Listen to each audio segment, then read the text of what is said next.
Hey guys, welcome back. This is Eric Lowe from Swordwind Historical Swordsmanship, and today we're going to be talking about an important tool for judging whether the cuts we make in practice are good or not, and that is Swordwind. Swordwind is the name we give to the noise that a sword makes as it passes through the air. So, for instance, hopefully you can hear that. Here's a worse one. Hopefully you can hear that too. The reason sword wind is important is because it helps us tell whether or not our edge is aligned with the direction that the blade is traveling. There's an excellent diagram in Mike Edelson's Cutting with the Medieval Sword, which I'm going to shamelessly both plug and crib here. As you can see, in diagram A here, the edge of the sword is lined up with the way that the direction that the sword is traveling, and in diagram B, it's not. In both cases, the sword overall is moving in the same direction, but the orientation of the blade within that travel is different. And that's important for getting a good cut, because even if my sword is traveling downwards, if it hits, if I tilt my sword so that the sword travels downward the same way, but it hits like this, the edge is not going to bite into my skin the way it needs to, or bite into whatever target medium I'm throwing my cut towards. So, how do we tell, a sword cut travels very fast, how do we tell whether or not it was good? Well, there are various visual tricks you can use, and of course in the modern world we have video replay, which might be helpful as well, but one of the best tools we have is just listening for the sword wind of your sword.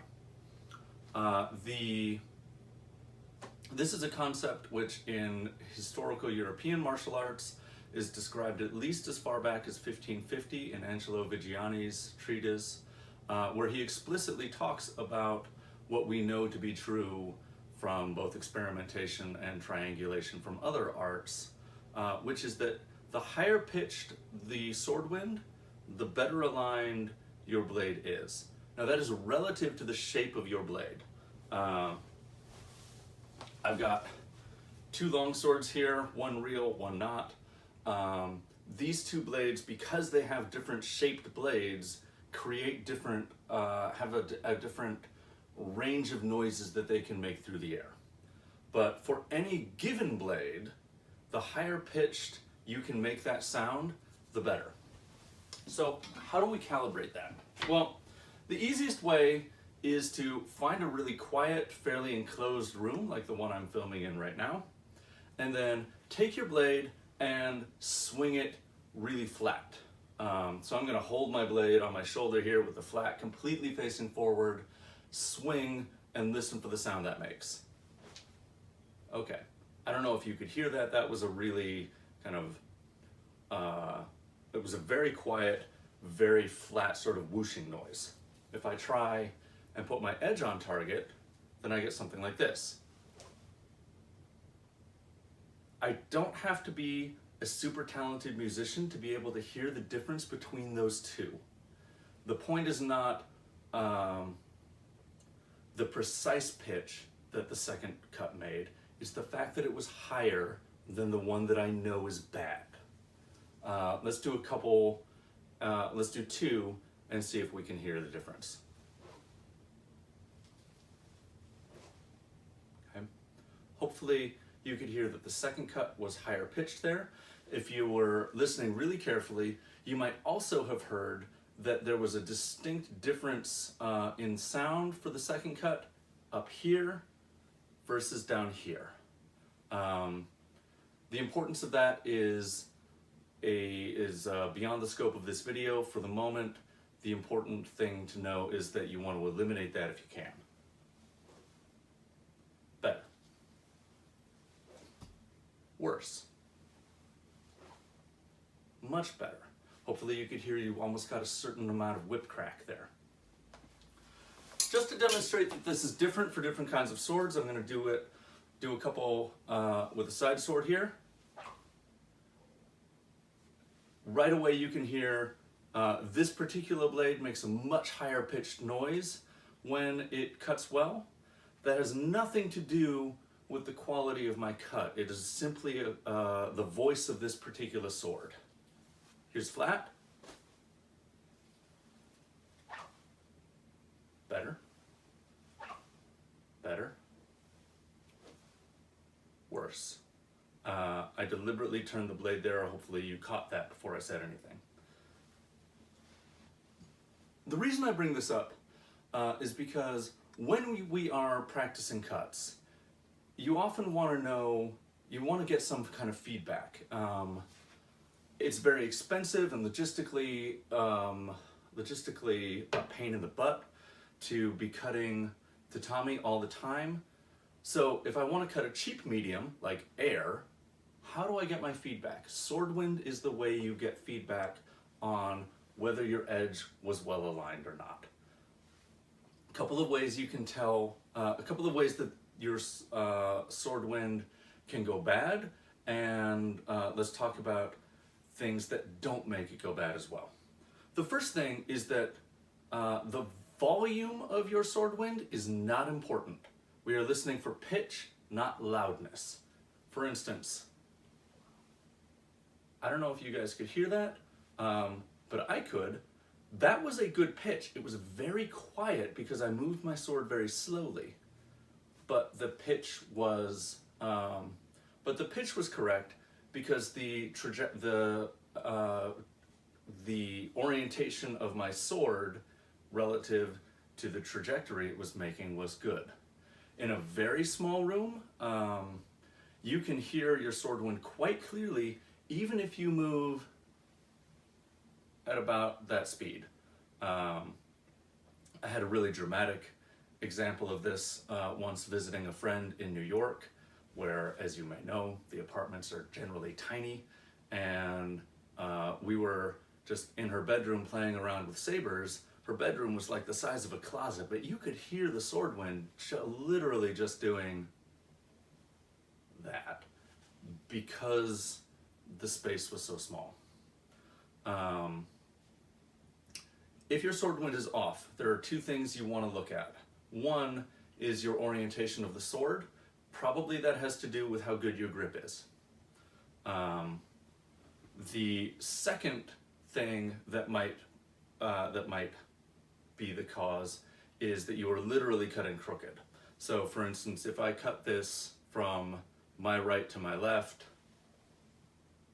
I want my sword to be straight with the tip kicked forward the whole time, not bent at the wrist like this.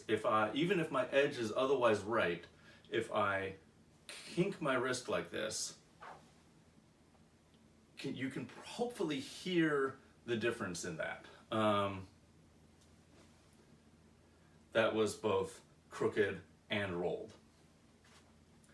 Things that do not affect your sword wind are, one, as I said, the speed or the power with which you cut. You'll need to find other feedback mechanisms for that. That's generally not a hard thing to do though. It's a lot easier to tell how hard did I throw that cut than it is to tell, was my edge correctly aligned? The other thing that doesn't affect your sword wind is your extension. You can get a good sword wind cutting like a T-Rex.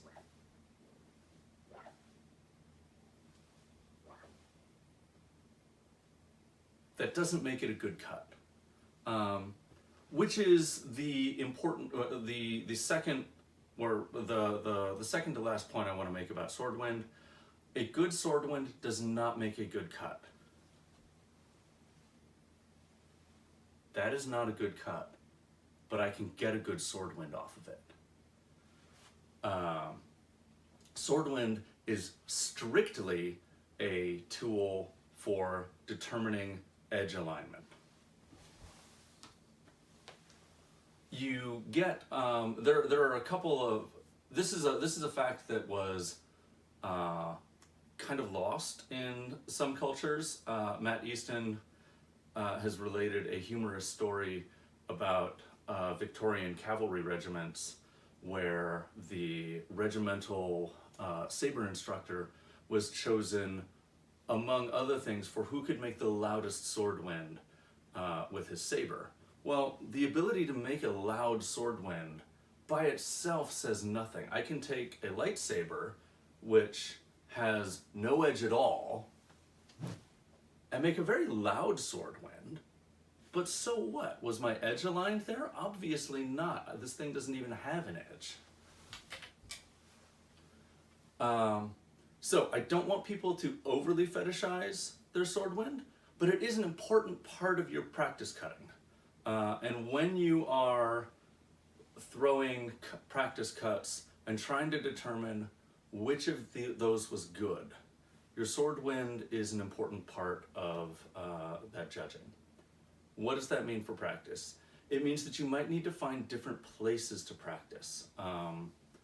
Obviously, I can't do all of my fencing practice here in my office, but it provides me a better opportunity to double check my sword wind than practicing outside on my front lawn, where the space is much more open, there are birds singing, there are cars going by, and I may not be able to hear my own sword wind, especially because the sound is generally projected away from you as a fencer.